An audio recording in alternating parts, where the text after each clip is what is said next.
રે સગપણ હરિવરનું સાચું। લાડુદાનજી સંસારથી વિરક્ત થયા એ વાત એમના મામાએ ખાણ ગામે પહોંચાડી।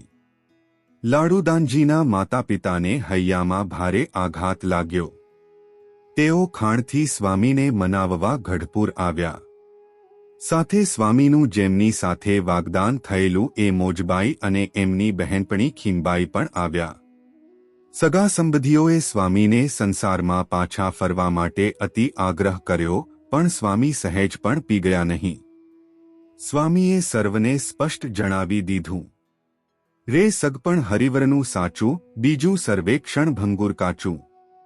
રે સૌ સાથે પ્રીતિ ટાળી, રે ભાગ્યું મન મિથ્યા ભાળી।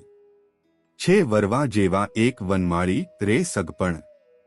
બ્રહ્માનંદ સ્વામીના મુખેથી ત્યાગવૈરાગ્યની અજોડ ખુમારી ભરેલા વચનો સાંભળી મામા અને માવતરને થયું હતું કે હવે આ દીકરો પાછો નહીં આવે।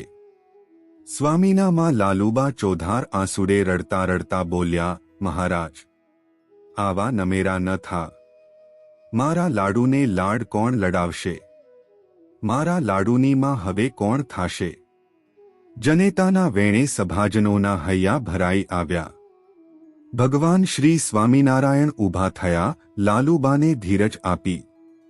પછી બ્રહ્માનંદ સ્વામીને બાથમાં લઈ ભેટ્યા અને બોલ્યા, માં, આજથી તમારા લાડુની માં અમે થઈશું।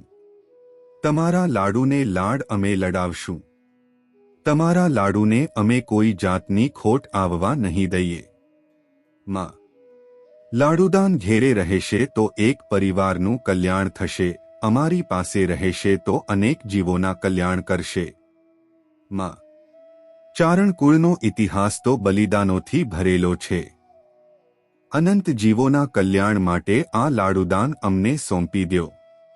ભગવાન શ્રી સ્વામિનારાયણનું એક એક વચન લાલુમાના હૈયામાં વસી રહ્યું હતું। આખરે એ જનેતાએ અદ્ભુત નિર્ણય કર્યો। પોતાના સુખની વાત દિલમાંથી ઉતારી નાખી અને અનેક જીવોના કલ્યાણ માટે એમણે લાડુદાનનું સમર્પણ કર્યું। સભાજનો સાધુવાદ પોકારવા લાગ્યા, ધન્ય છે લાલુમાને।